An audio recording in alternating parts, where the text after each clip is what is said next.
It's the Locked On Podcast Network, your team every day. It's time to tighten up those lineups. Waiver-Wire Monday and the Locked On Fantasy Hockey Podcast is back to make sure you're dominating your fantasy hockey leagues. The top news from around the league, Connor McDavid back, and of course, Monday's big-time bets. Thank you for joining us for the Monday episode. Let's tap in and let's get this paper. You're Locked On Fantasy Hockey, your daily podcast on fantasy hockey. Part of the Locked On Podcast Network, your team every day.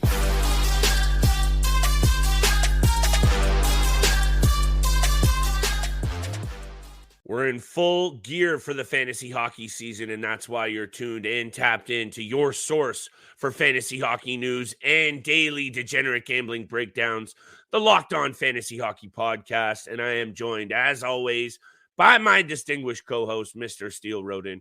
And on this side of the microphone, it's your boy, Big Flip Livingstone. Thank you for making us your first listen every single day, Monday through Friday. Steele in here breaking down all of the top news that you need. And today's episode is brought to you by Game Time. Download the Game Time app, create an account, and use code LOCKEDONNHL for $20 off your first purchase. Steele, weekends are always busy for us. Mondays are important. You can't ever overlook the importance of, and however your waiver wire breaks down, bidding. Do you have you might have a ranking. It might be week to week. You might have only a certain amount of moves waiver wire wise. This week, Steele, I got outbid my keeper league. I got outbid on both players I was going for by $1 on both players. I was going for Oliver Bjorkstrand, and I was going for that Poitras kid in Boston, and I got outbid by $1 on each. So waiver wire is important. We're going to break down our top targets. We're going to break down Monday's bets. But let's start, Steele, with some important injury news. Thomas Chabot, 4 to 6 weeks. We'll get there. But very quickly, Connor McDavid is back. This is clearly a situation in Edmonton that I have been very close to for betting reasons, but all fantasy owners out there are close to for a number of obvious reasons. This Edmonton Oilers team has looked very, very bad. I just said to you off air, there's so much rumblings coming out of Edmonton. Most of it's chatter, but I've been very clear that Leon Draisaitl and Connor McDavid are not going to stick around for much longer in Edmonton. Connor, look, contract situations aside, Steele, they're not going to put up with this losing. So let me turn it over to you. He's back against the Flames on Sunday. A couple of poor performances again from the Oilers over the last number of days. Very quickly, what's your take on what's happening continuously here in Edmonton? And then we can talk very quickly about Thomas Chabot. Well, this is a big game for both the Edmonton Oilers and the Calgary Flames, two teams that are just in an absolute slump right now. So maybe this could be a turning point for one of these organizations against, a big game against a rival. So if one of these teams can come out hot and get a big win against the other and kind of just get this, kind of turn the ship around, like I was saying a couple episodes ago, get in the right direction from where they have started this first month of October, because it's been an absolute brutal showing from both of these clubs right now in Alberta. But for Connor McDavid, I'm very excited for him to get back. He's been on the IR for the last week for all fantasy teams. I have him on one of my fantasy teams. I'm getting absolutely destroyed in both of our casual and competitive league right now. I'm losing 9-1 and then 0-11. So I'm getting absolutely destroyed this week. I need Connor McDavid back in my lineup very, very quickly. Respect.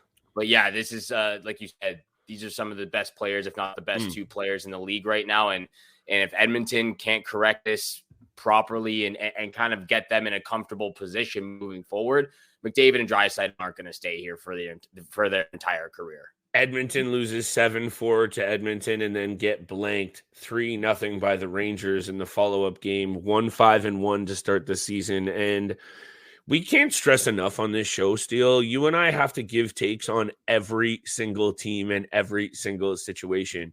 But you can't help but feel that this Edmonton Oilers situation, if they don't right the ship in a very, very fast manner, things are going to get out of hand at Edmonton. And I'm not saying Connor McDavid's starting to demand trades, but like you just said, these two players in Draisaitl and McDavid are far too good to be dealing with this kind of mediocrity for this long. Anyhow, very quickly, Thomas Chabot, Ottawa Senators. Yeah. The Ottawa Senators, to me, have been a little bit of a Jekyll and Hyde situation. Steele, one night they look really good. The other night they're getting dusted. And man, I really like the makeup of this top 6, top 9 forward group. I really like it a lot. Ridley Gregg is looking pretty good. Mathieu Joseph is looking solid. Claude Giroux, the balance is nice up front. But here we go with Senators, Chabot, 4 to 6 weeks with a fractured hand. The clear weakness on this team is the blue line. Zub is also hurt. I think, was it Brandstrom got knocked out of the game the other day? That was a scary play. So now all of a sudden, the weakness of this team is going to be very much put under the microscope. Hit me with your take on the Ottawa Senators, a team that you and it makes me hot under the collar. But hit me with your take here on this one, because when they're on their game, they can score goals. Well, I think you can draw comparisons to the Ottawa Senators from the Edmonton Oilers, maybe not to the extent of how bad the Oilers have been, but they have not. The Senators have not been getting great goaltending either from Anton Forsberg and Jonas Korpisalo. So there's that perspective to take in mind as well when we talk about the Ottawa Senators. They've got a great forward group in the top 6. Obviously, some young guys in Joseph and Ridley Gregg on the third line as well. With these injuries, though, to the Ottawa Senators, it reminds you a lot of how the Edmonton Oilers are struggling on the blue line as well. They're not getting it from Darnell Nurse. They're not getting it from Matthias Ekholm. They're not getting it from Evan Bouchard defensively, that is. He's getting it offensively. But now with these injuries to Ottawa, they're without Thomas Chabot. They're without Artem Zub. They're without Eric Brandstrom. It's hurting their blue line right now. And obviously losing Thomas Chabot for the next 4 to 6 weeks puts a lot of more pressure on Jacob Chikrin, who also struggles from injury. So you don't want to overextend him on the ice and putting him on the he's looked good though. He has looked good. He's Jake Sanderson's looked great. Yes. Jacob Chikrin's looked fantastic out there, but you just don't want to put too much stress on Jacob Chikrin, another guy who has struggled with injuries. Most perhaps intriguingly is Chabot leads this team in ice time per game at 24 plus minutes a night. It's one of those injuries that, I think so what did he have? 3 assists in 7 games so far this season. 3 assists, he had 7 games. He's an important fantasy asset, of course, but just to the success of this Ottawa team, Steele, this is a tough one for them to bounce back from. I think they will be able to hang in there just because of the balance that I talked about in that top 6. Let's see what happens, though. And very quickly, you know what? Let me drop my top waiver wire target right now before the break, if you're okay with that. Yeah. Because I think there's a couple of players that you and I are going to have a nice conversation about. And let me start with Filip Hronek. There's a lot of players, Steele, on today's episode that I think you and I can stand by our takes that have been players that we are high on. Filip Hronek might not exactly be filling out all of those peripherals as much as you'd like, but he's got 7 assists, plus 9, 8 penalty minutes, 16 shots. And over the last 5 games, he's got points in 4 out of 5, 5 assists. This is a player on the Vancouver Canucks, Steele, that doesn't get nearly enough credit. And 1 hit each game, 1 block each game. You want to see more. But the fact that he is getting it done right now at both ends of the ice effectively, he is a player that I need to take a look at. And the Vancouver Canucks, by the by, not looking too bad right now. Casey DeSmith and Thatcher Demko getting it done in a big way. And I think also it has a piece to do with Quinn Hughes. Tyler Myers is looking really good, turning back the clock. And Filip Hronek, all of a sudden, the Vancouver Canucks have a couple of good D-men on their hands. Yeah, and we know that this Vancouver Canucks team is an offensive capable team. Andre Kuzmenso, JT Miller, Elias Pettersson. And when you have 2 defensemen in Quinn Hughes and Filip Hronek who can be playmakers and pass the puck and have those guys who they can actually finish as well. I know it was a big struggle in Detroit for a long time. It was only pretty much Dylan Larkin out there who could do anything.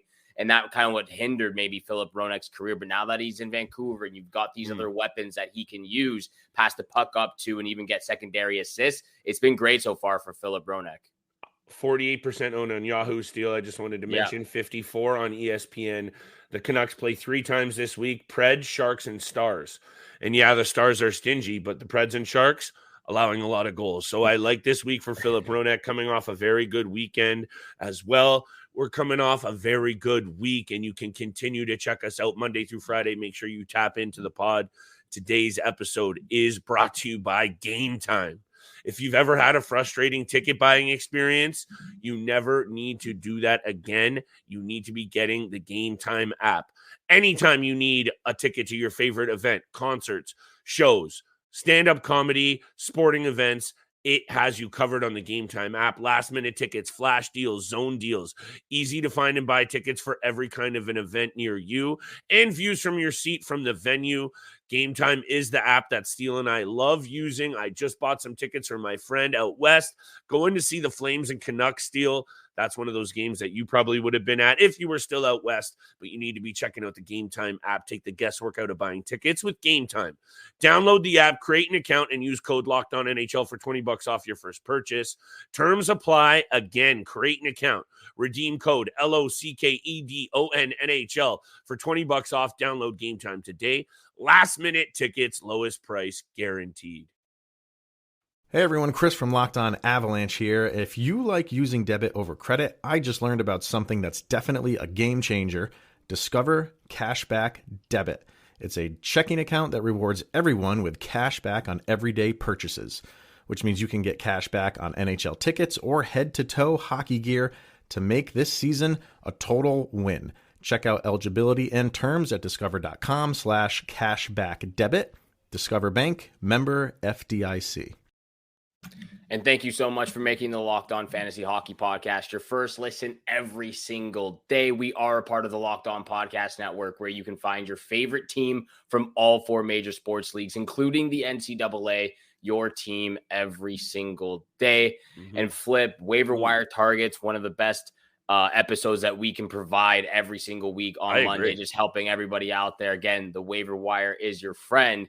And we got the same player on our Waiver-Wire targets for this week, and that is Ryan Strome of the Anaheim Ducks. Dual eligibility, left wing, right wing position. But it's been unbelievable what Ryan Strome and some of these Ducks players are doing. You know, originally I wanted to talk about Frank Vatrano. He has 2 hat tricks already on the season. He's tied for second in goals. He has 29 shots, 12 blocks, 16 hits. But I can't talk about him because his ownership has been skyrocketing the last week. 63% on Yahoo, 71% on ESPN. If he's out there, go and get him. But that's why I want to talk about his teammate and line mate, Ryan Strome, who's only owned at 12% right now. 2 goals, 10 points total on the season. He is on a 4-game point streak right now. 7 points in those 4 games, 14 shots, 5 blocks, 6 hits. So not as high as Frank Vatrano's peripheral stats right now, but because they're playing together on that second line, they're feeding off of each other's, production right now. So it's really good start in those categories. He's a very sneaky player, Flip. You know, you don't really see his game coming up until it just kind of pops up one day. And even just looking at his stats over the last 4 years, finishing between 40 to 60 points. So very consistent in that range is where he's comfortable at. And again, getting some real nice chemistry on that second line with Vatrano and Mason McTavish right now. So Anaheim Ducks playing some good hockey. They got 3 games this upcoming week: Penguins, Coyotes, and Golden Knights. So Golden Knights will be a tougher matchup, but the way the Coyotes and Penguins are playing, or the Penguins are kind of lopsided, Coyotes are in lopsided scoring games as well. So those 2 could be very advantageous. He also can be a very chippy player at times. Yeah. When we look this up, you know, the penalty minutes, 79, 69, 39 the year before. This is a player that can mix it up. He's not obviously been doing it as much this season, but for whatever reason, Steele, and you would have liked this. We were at the golf simulator bar on Saturday. The Philadelphia Ducks game we're on, and you know, everyone in the family knows your boy's a little bit of a degenerate watching the Ducks Flyers game on a Saturday.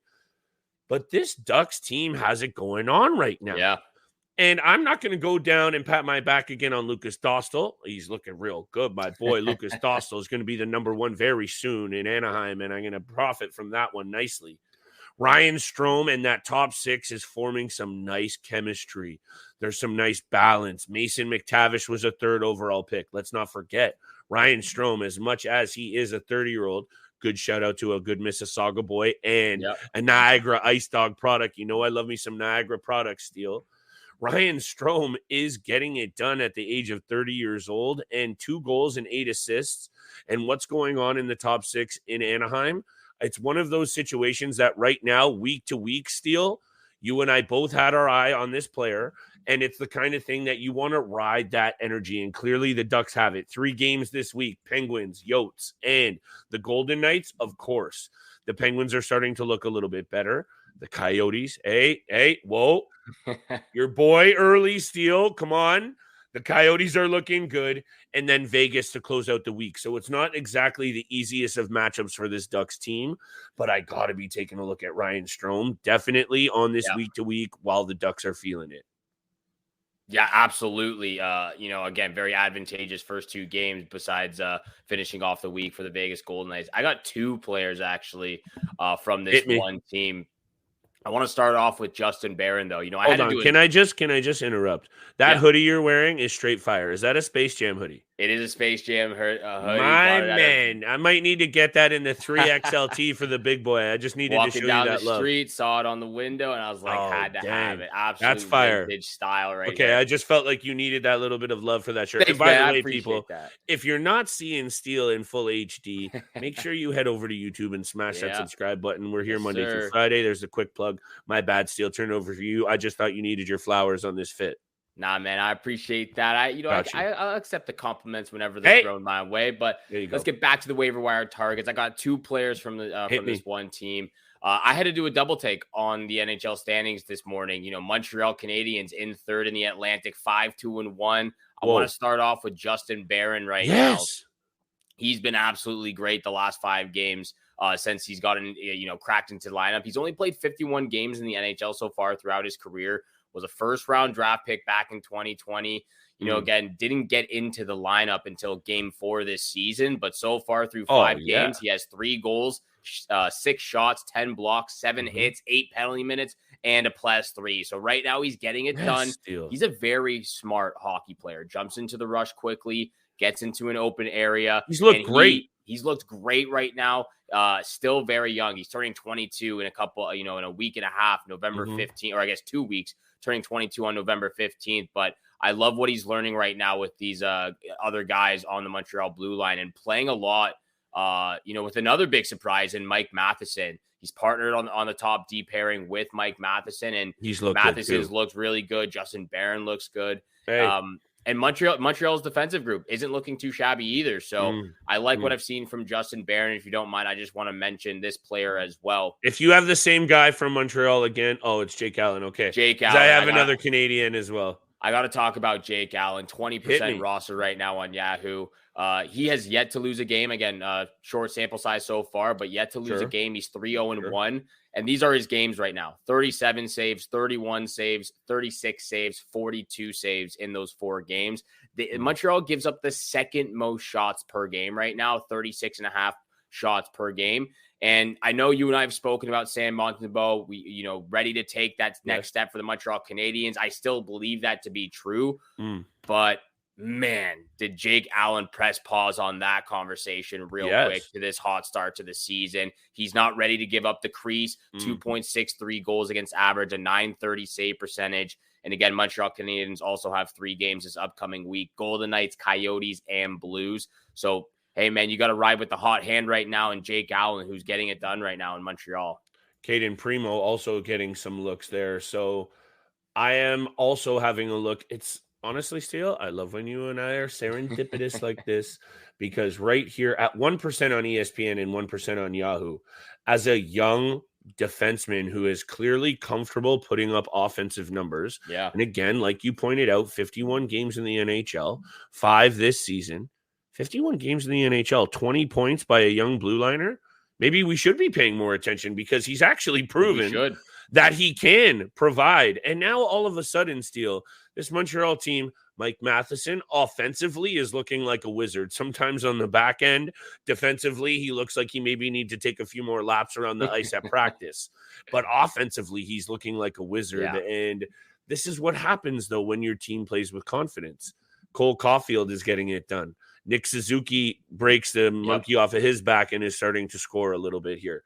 Justin Barron, as a 6'2", 200-pound Halifax, Nova Scotia boy, was right there as my honorable mentions. And very quickly, before I get to my last favorite, you know what? We can come back to it after the break, my last favorite. But just quickly, I wanted to show love to Sean Monahan, looking very comfortable on that third line in Montreal. And I wanted to bring I just pooched myself at the tab, but here we go. Third line in Montreal, Tanner Pearson and Brendan Gallagher, both guys performing a little bit as well. But how about most importantly, Nick Suzuki, Cole Caulfield, Matheson, and Monahan on that top power play along with Pearson. Have a look at Monahan this week. He's looking good to me as well, Steele. And before I finish, they have the Knights, the Coyotes, and the Blues 3 times this week. Monahan only owned at 17% in Yahoo and 9 at ESPN. Go have a look at him this week if you're looking for a little bit of offensive boost. He doesn't really fill out the Cats, but I'm liking Monahan and how he's performing right now. I got one more player. Hit me after the break, and let's get to those bets, baby. Monahan and Tanner Pearson have been nice surprises to the start of this season for the Montreal Canadiens. Tanner Pearson has been one of those guys that has been on my watch list the last week and a half. So I'm going to continue to keep my eye on him. I've got one player as well. You've got one last player for waiver wire targets, and then we'll get to big time bets. But this episode is also brought to you by FanDuel. Snap into action this NFL season with FanDuel, America's #1 sportsbook. Right now, new customers get $200 in bonus bets guaranteed when you place a $5 bet. That's $200 in bonus bets, win or lose. If you've been thinking about joining FanDuel, which Flip and I suggest and urge you to do so because it's the best app out there is no better time to get into the action right now. The app is safe and easy to use. There's a wide range of betting options, including spreads, player props, over-unders, and more. And of course, our fan favorite, the same game parlay, NHL, NBA, NFL. We are doing those same game parlays every single night. Because, like Flip says, we are degenerate gamblers over here. So visit FanDuel.com/lockedon and kick off the NFL season right. FanDuel.com/lockedon. FanDuel, official partner of the NFL. And thank you so much for making the Locked On Fantasy Hockey Podcast your first listen every single day, Monday through Friday, 7 o'clock in the morning Eastern Time is when you can find all of our episodes. And again, please hit the subscribe, hit the follow button, leave a 5-star review. We appreciate all that love and support. Flip, before we get to big time bets, one last waiver wire target for each of us. I'll throw it over to you. Which player are you looking at last? I think you're going to like this one, Steele. And this might be one of the kind of players that I think coming out of his draft year in 2017 in Casey Mittelstadt at 8th overall, there was some very high expectations in terms of what he might be able to bring offensively. And I know 77 games, his first real season in the NHL, 25 points, not impressive. But this is a Buffalo team that has really been straight up and down garbo until the past couple of years, Steele. Yeah. So I'm really buying into Casey Mittelstadt. Also, you and I always record early, but his performance on Sunday, the patience he's starting to show in the offensive zone with the puck is now starting to show me that he is hitting his stride at 25 years old. I believe now he's up to 8 points on the season, 2 goals and 6 assists. That's before the end of this game on Sunday. But to me, Steele, looking at this Buffalo Sabres team as well, and I have the lines up here in a sec. Casey Mittelstadt is my favorite ad for this week. He's now centering J.J. Peterka and Jeff Skinner, and this is a line that's producing. Peterka was a guy that you and I both had our eye on for the last year and a half. They have so much young offensive talent that take this in, Steele. Who's been their most offensive, consistent piece since joining them? Probably Alex Tuck. He's playing on the third line with Dylan Cousins and Yost. So I'm loving Mittelstadt up the middle in with Peterka and Skinner. He has performed over the last number of games. And before I'm done, because I hope you like this one, Steele, 18% on Yahoo, 6% on ESPN, and 2 games against Philly this week. go out there and get you some Casey Mittelstadt and thank us later. Speaking of Philly, that's my last player on the waiver wire target. It will be Travis Sanheim, defenseman of the Philadelphia Flyers. And another team that has been very surprising to start this season so far, Philadelphia 4-3-1. They've lost coming down to earth a little bit, though. Yeah, coming down to earth. They lost their last game, but nonetheless, Travis Konechny and Travis Sanheim are getting it done for the Philadelphia Flyers. Carter Hart's look good as well. And Philly has been waiting for this kid to get going for a long time. And I think he might be finally arriving this season. Let's not forget this kid was a first-round 17th overall draft pick back in 2014. It's almost been 10 years since he's been drafted. And when he got drafted, you were very excited about this draft pick as well because he had stellar back-to-back seasons in the WHL from 2014 to 16, 133 points in 119 games in the WHL in that time. But when he came into the NHL for the Flyers, he couldn't exactly transfer that over to the NHL level right away. He's a little bit of a late bloomer, it seems like. And I love what I've seen so far from him and the Philadelphia Flyers to start the season. 8 points in 8 games. He's gone from averaging just under 20 and a half minutes last year to 26 minutes of average ice time this season. I love that. Games. So that's plenty of more ice time for Travis Sanheim, who's 27 years old, to really get into the game and drive from the defensive zone into the offensive zone. And I love what I'm seeing from him. Again, 8 points, 21 shots, 14 blocks, 5 hits. He's on the first power play unit. He's on the first penalty kill unit. And Philly expects big plays and a big presence from Sanheim. And so far, he's absolutely delivering them and really getting this team on the back end very structured. When I saw the graphic that you put together, by the way, shout out to you for the graphics. Shout out to the Locked On Network. If you're not seeing all of our new fire graphics, we're bringing them every single episode. You got to head over to YouTube and check that out. But Steele, I don't know if you noticed this, and I'm not saying that you're on every single waiver wire transaction. You and I are in 3 or 4 different leagues. Yeah. But in both our competitive league and the casual league, run the clock back 2 weeks and see who your boy picked up on the waiver wire. I just have Sanheim 1 game into the season, and I have him on both. That's a good pickup. On the same day, I scooped him. And what's interesting is I just got offered a trade today for Travis Sanheim. Bring it up maybe tomorrow's episode, but let's just say I declined it because everything of you just said. And as much as the Flyers have obviously overachieved, they're a better team. Yeah. Couturier and Atkinson, I don't think either you or I could have predicted how important and how good these two very banged up veterans, especially Couturier, would come back and be quality. They're looking solid. It's balanced out their young pieces nicely. Steele, episode's getting long in the tooth. Shall I ream off my 3 bets, or would you like to? You go ahead. You start us off. Giddy up, because right now, Steele, Monday night isn't usually this loaded. 9 games on the NHL betting board. And I'm taking a look at a few of these angles here. And the first one I'm taking a look at is this Carolina-Philadelphia Flyers game. Nice segue. Wow, we're getting good, Steele. In their last 10 games against Philadelphia, 8-2-0. I know that we just talked up Philly and some of their pieces over the last 4 games. They've been a little bit shabby, back to their old ways. And I know one goal loss against Dallas and Vegas. Then they beat the pants off of your Minnesota Wild. I'm sure you're not feeling that one. But then the Ducks lay a 7-piece on them. I think they're going to start to come back down to earth is the first point I'm making. And the fact that Carolina is 8-2 in their last 10 against them, including 7-0 overall, 7 straight wins against Philly. Give me the Carolina Hurricanes on the money line minus 190, and then very quickly, Steele. Second bet, Tampa Bay Lightning are at home against the Seattle Kraken. I know the Kraken have started to right the ship. That's not a boat or an ocean or a Kraken joke. But Tampa, in their 4 games against this franchise, 4-0. And I'm looking at the Tampa Bay Lightning on the money line very simply. Jonas Johansson is looking really good, Steele. Oh, my goodness. Don't ever – what did I say this start of the season? Not enough – and you backed me up, so I'm not saying you were wrong. not enough respect on this Tampa Bay Lightning team. People were starting to write off Victor Hedman. My man's beast moding. He's an early favorite for the Norris. Anyway, Tampa, money line at home. They're also amazing at home. It's a fortress, minus 155 on the money line. And for some reason, Steele, looking how good the Anaheim Mighty Ducks have been over their last couple of games. You like how I checked me there?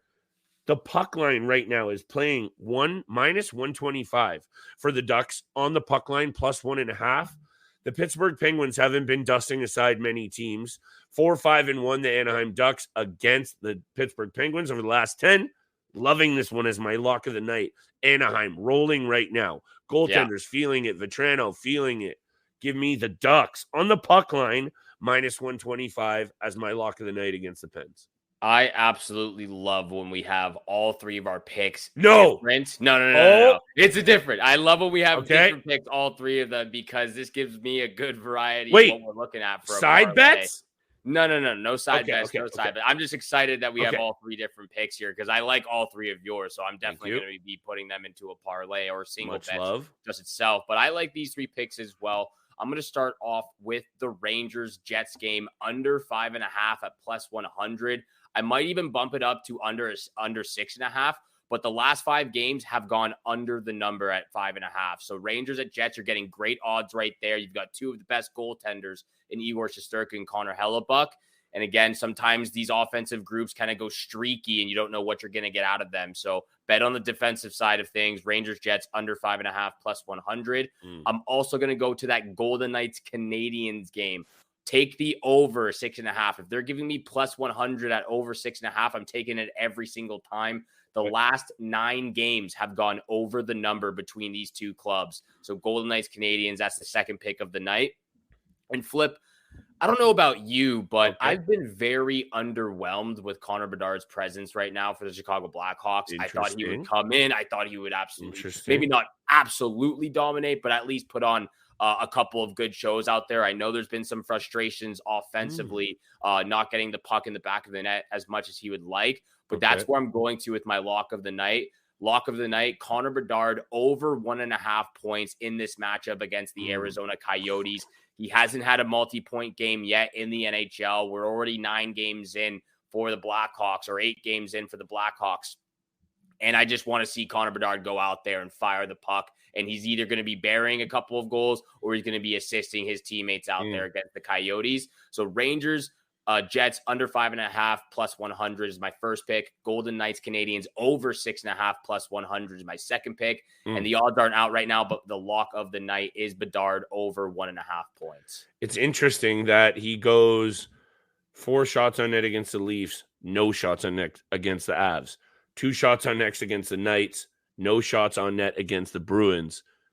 To me, this is just a young kid finding his game. And I think you and I had mentioned a bad team in Chicago and a weak overall squad is going to impact the ability. Him playing in Regina, that team was a wagon. He ran that league, and I understand 5 points in 8 games is, I think, pretty much right on par with what we would have expected in terms of offensive production. But I love your take on you haven't seen him take over the game yet. Yeah. Obviously, we're not saying that it's been disappointing or that we're ready to write him off in any sense. No. But I love this take, and you're bringing up a really interesting point, and maybe that's something that we can bank on, and I like that you're doing it. You know it's going to happen sooner than later. Yeah. So I like that you're banking on it here. I love this angle, Steele. Good take. And hey, another fire episode. Like, let's go. Absolute fire episode to start off the new week, new month as well. We're a couple days away from November. How crazy is it that we're almost in 2024 already? It's this year has absolutely flied by, just like the rest of them, it seems like. But thank you so much for making the Locked On Fantasy Hockey Podcast your first listen every single day. Make sure you're tuning in Monday through Friday, 7 o'clock in the morning Eastern time is when you can find all of our episodes. And again, thank you so much for tuning in for today's episode with Flip and I. Have a great day out there. Good luck with all your bets tonight, and we shall see you back here again tomorrow. Peace.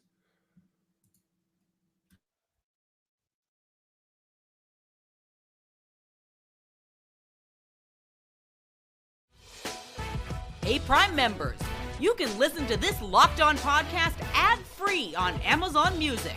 Download the Amazon Music app today.